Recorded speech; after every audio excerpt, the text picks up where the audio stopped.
Imagine Uber driving in the most crime-ridden area of a city right after a shooting when people on foot are fleeing from the cops. Imagine if the rider that you are picking up is the person who just ran from the cops trying to duck it out of that neighborhood. That is the scenario we almost ended up in on tonight's drive. Alright guys, welcome back to our channel. On this particular evening, we start driving late at night, somewhere around 1 a.m.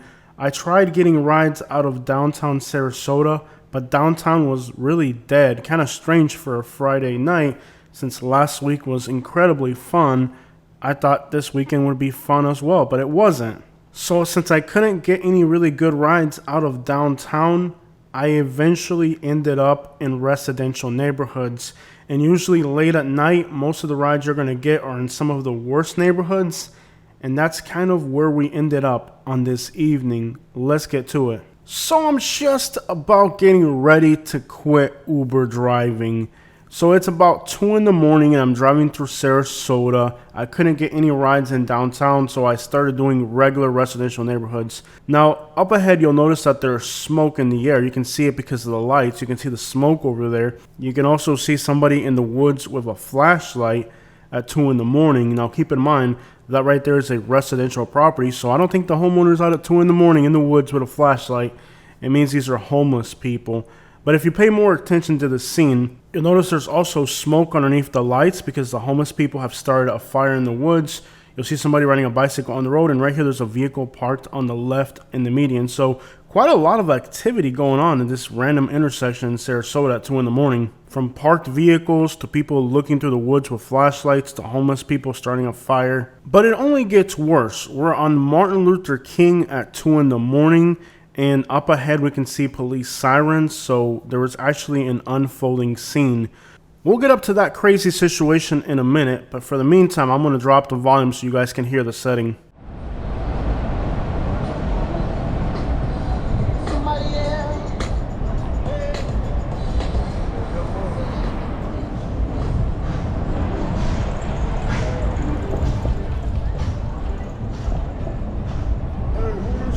Driving the red truck in my hood, dog.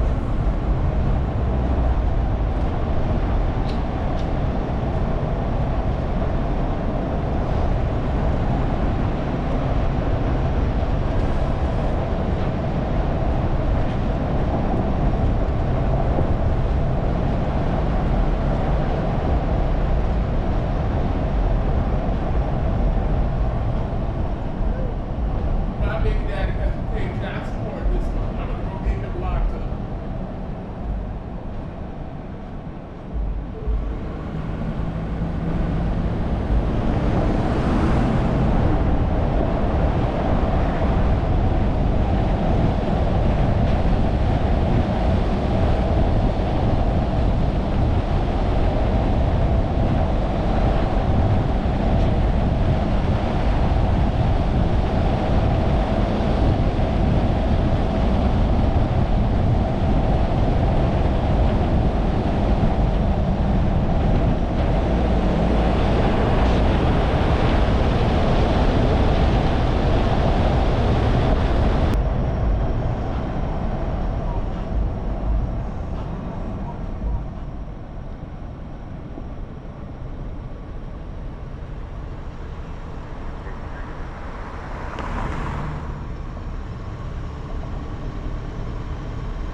Alright, so allegedly what had taken place, according to some of my Uber passengers that I had this night, is that there was gunfire at some point, like 30 minutes before I arrived, and I'm not sure if the gunfire was related to or not related to this incident right here. They could have been unrelated incidents, or they could have been related, I'm not sure.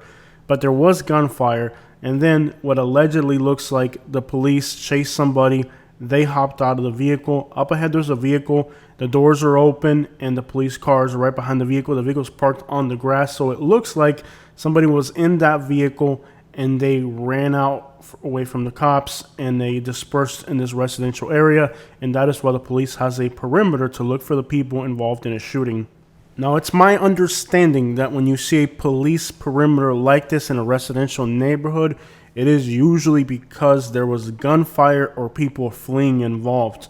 Again, this is all allegedly because we don't really know what happened, but you'll see here there's a vehicle parked in front of this house and the doors are open, and it looks like perhaps people ran out of that vehicle and that's who they're looking for. But this is all presumed. We're not really sure exactly what happened here. If we were going to use our imagination, it's possible there was a shooting.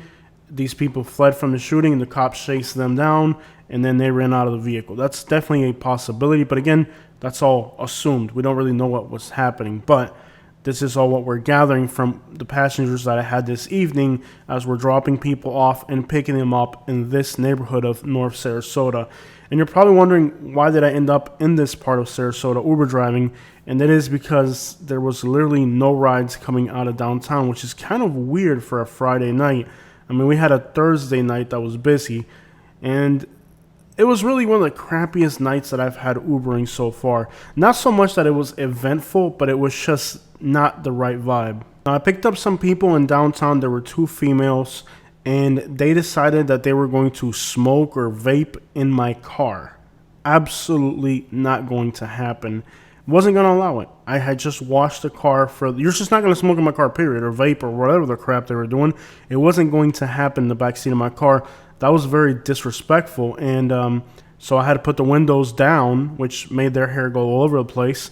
But I had to put the windows, all four windows down, because they filled the car with smoke. And whatever they were smoking, I don't know what it was, but it smelled like grape, and it gave me some type of, like, I could feel it. It was very strong, whatever it was. But at the end of the day, very disrespectful of them to just assume that they could smoke in my car. There were two females. When they got in the car, they said they weren't too happy because they wanted to go out for a night of fun and they weren't able to have fun. And then they started making comments about my truck and how, you know, I'm kind of insecure because I haven't started talking to them. And they were just kind of put off by the fact that I wasn't interested in them maybe. I'm not really sure what their deal was, but they were definitely not happy drunk. They were kind of... I don't even know what to call it, but it wasn't a fun ride. And the moment they started to smoke in my vehicle, that was definitely a turning point in the mood of the ride. I put all the windows down, which made their hair go all over the place. And I said, you're not smoking in my car, are you? Because if you are, you're going to be walking pretty much. And then, you know, I blasted Spanish music very loudly, which I'm sure was not to their taste, but... the moment you disrespect me, I have to disrespect you right back. So that ride didn't go too well. And, well, it is what it is. I received very few tips. I picked up one very nice lady in a very sketchy neighborhood. But she was very nice, and she gave me a $1 tip. And me and her had a very nice conversation. So despite the fact that these are some very serious inner city neighborhoods, a lot of the most decent people that I have picked up have been in these neighborhoods. Not everybody in these neighborhoods is horrible. In fact, the person that acted a complete fool was somebody going out of downtown, and there were people that were smoking in the hood when I picked them up here, and they actually finished outside the vehicle before they got in. So sometimes the people in the hood are more respectful and courteous than the people you're picking up in quote-unquote fancy areas. But here we are flipping around the back to see what else is going on, because the railroad tracks are right between the neighborhood we are now and where we were earlier. Sure, Ubering in these types of neighborhoods at night is a lot of intimidation, and a lot of Uber drivers don't even do it. That's why it's so easy to catch rides through here.